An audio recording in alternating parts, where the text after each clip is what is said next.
welcome to the show today by Amanda Burke.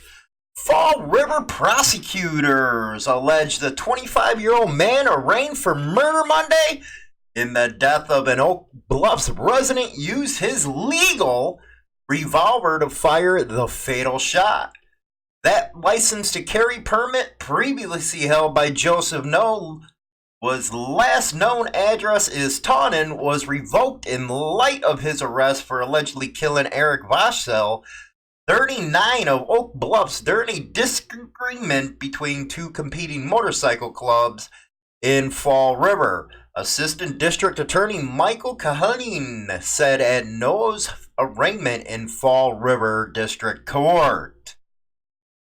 Not guilty pleas were entered on Noah's behalf on one count of murder, 2 counts of assault and battery with a firearm, and 1 count of discharging a firearm within 500 feet of a building.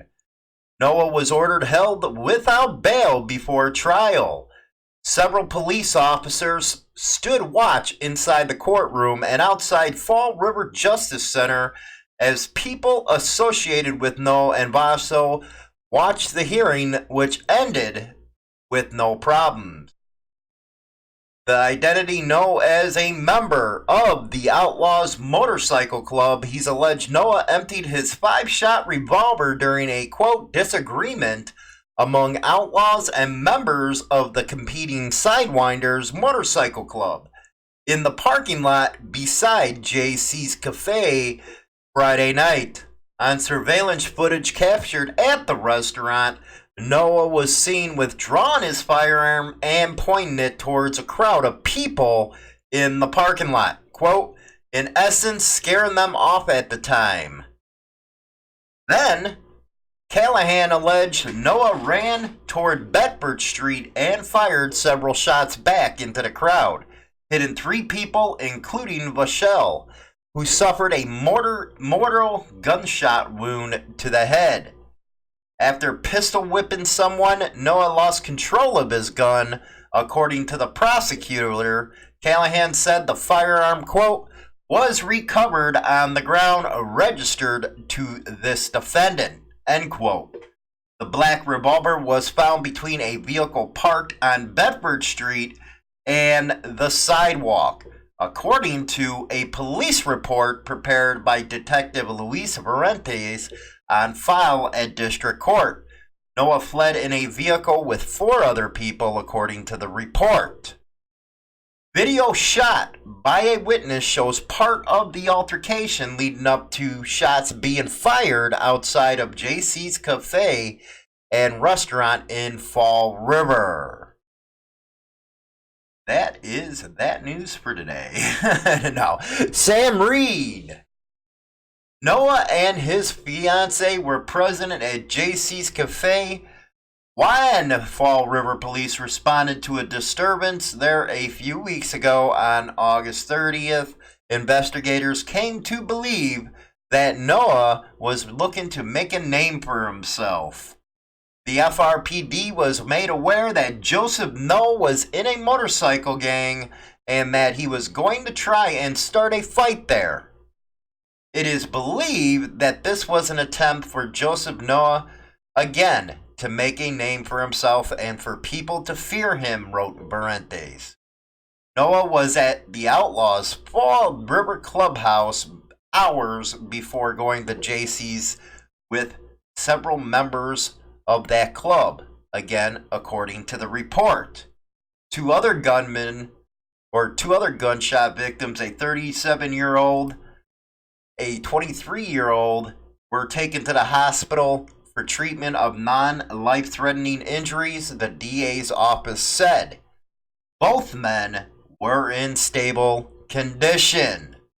That report from out east by Dave Irishman Dorman.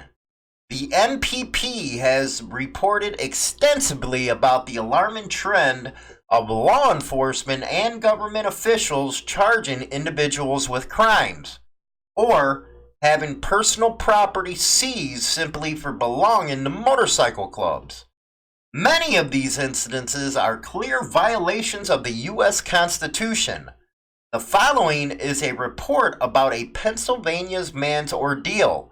He has zero criminal history and is a legal Pennsylvania and Utah concealed carry permit holder. While riding his bike, he was struck by a truck in a traffic accident. His firearm nonsensically was confiscated under the guise of being evidence in the investigation of a traffic accident. Such incidences highlight the urgent need for a legislation addressing the practice of motorcycle profiling as recently urged by the unanimous consent of the U.S. Senate. Although the incident happened in May, court proceedings begin September 18th. The incident, on May 11, 2019, a member of the Pagans Motorcycle Club was traveling on Route 291 just outside of Philadelphia. A pickup truck driven by an uninsured out-of-state driver pulled out of the left-hand shoulder of the road and hit the member's Harley-Davidson motorcycle. He was thrown approximately 40 feet from the motorcycle, receiving multiple major injuries. Fortunately, traveling behind was a member of the Pagans MC and his wife, both former EMTs. She helped keep the victim calm and stable until an ambulance could arrive. While waiting for the ambulance, the Pagans member gave the Pagans MC member his legally owned handgun for safety.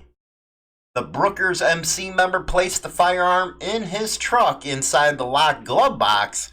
Once medics arrived and took over the scene, the victim's jacket was unzipped and, according to the Pagans MC member's wife, a Chester police officer noticed a pagan t-shirt, remarking, "Oh, he's a pagan," while being loaded into the ambulance for transport to a local hospital. Another Chester police officer noticed the victim's empty firearm holster. The seizure. The Chester officer asked the Pagans MC member if he knew where the firearm was. He informed the officer that he had taken possession of the firearm and would transport it to the victim's house. The officer falsely stated that it was illegal and that he was required to seize the firearm. The Pagans MC member responded that he has a current and legal concealed carry permit in the state of Pennsylvania, and it is legal for him as such to take possession of said firearm. The officer demanded the firearm while he spoke with a supervisor about the law.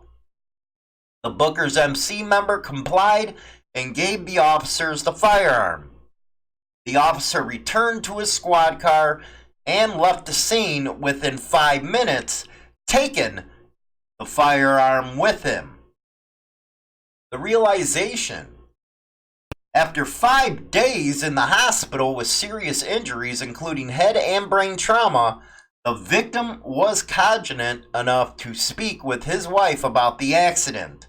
He was informed that the police had indeed seized his firearm. When he spoke to a member of the Chester Police Department, he was told that his firearm was sent to Delaware County District Attorney's Criminal Investigation Unit, CID, for ballistics testing. He was told that he would have to petition the DA's office for return of his legally owned firearm. Fourth Amendment violation. The right of the people to be secure in their persons, houses, papers, and effects against unreasonable searches and seizures shall not be violated, and no warrant shall issue but upon probable cause supported by oath or affirmation, and particularly describing the place to be searched and the persons or things to be searched. Despite being the victim of a careless, reckless driver, having not committed any crime, the Pagans MC member had his legally owned firearm confiscated by law enforcement officials simply due to his association with a motorcycle club. This is a clear violation of his constitutional rights to free from unreasonable seizures. Silence from law enforcement. The MPP attempted to contact the agencies involved to no avail. Neither Captain Stubbs or the Chester Police Department, nor Sergeant David McDonald or Chief Joseph Ryan of the Delaware County District Attorney's Office responded to calls regarding the seizure, or of any policies of either department that would dictate the seizure of personal property. After going through the extensive red tape required to regain possession of his legal firearm after it was illegally seized, the Pagans MC member was finally successful. Conclusion: the targeted harassment of motorcycle club members in Pennsylvania is nothing new. These situations only highlight the necessity for passage of an anti-motorcycle profiling law. Members of the MPP and the National Council of Clubs are working with local and federal officials towards the adoption of such laws. We should not, cannot, and will not stand for the erosion of our constitutionally granted rights. That out of Pennsylvania. By Christy Kepler Stewart, Maggie Valley, North Carolina, WLOS. The American Motorcycle Association Motorcycle Hall of Fame announced this week that they will add 5 new inductees into their Hall of Fame in a ceremony on December 6, 2019 in Columbus, Ohio. Included in the class of 2019 is Dale Walksler, founder and curator of Dale's Wheels Through Time Museum in Maggie Valley.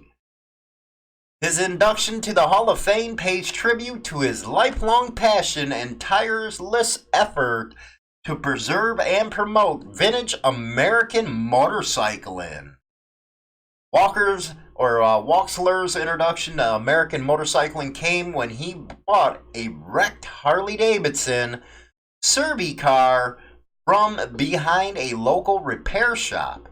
A few weeks later, he rode the machine out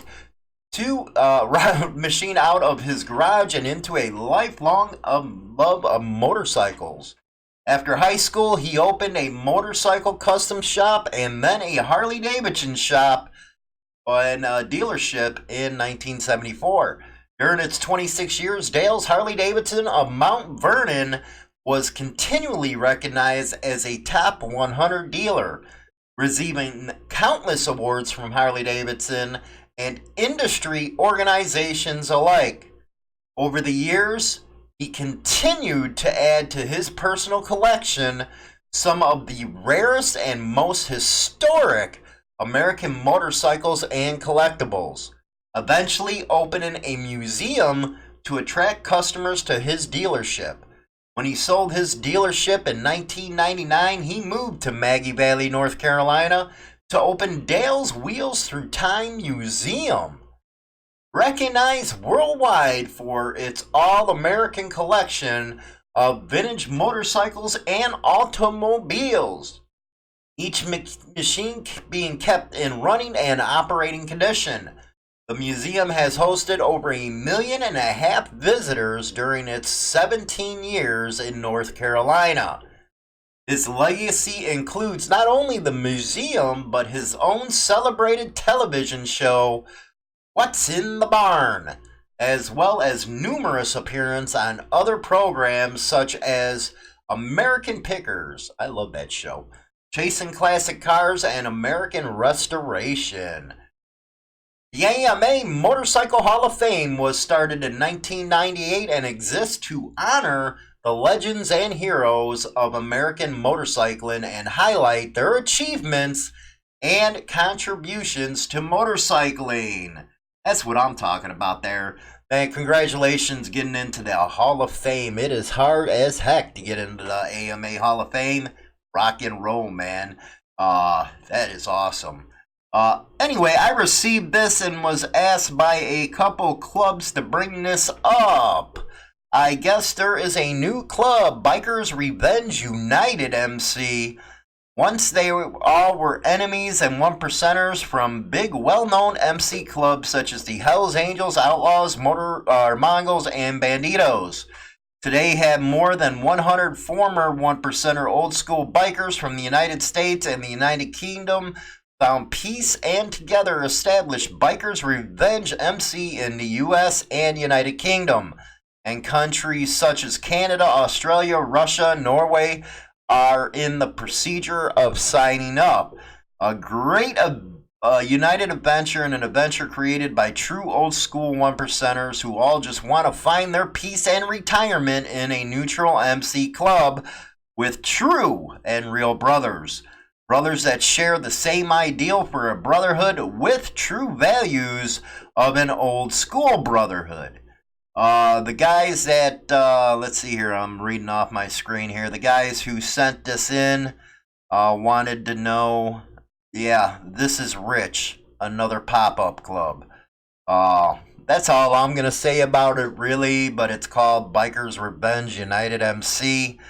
Insane Throttle's putting it out at a request of a few clubs that's seen this. And again, you know, that's the political world. That's not something that we're getting into, but we're reporting on it. So you have that right there.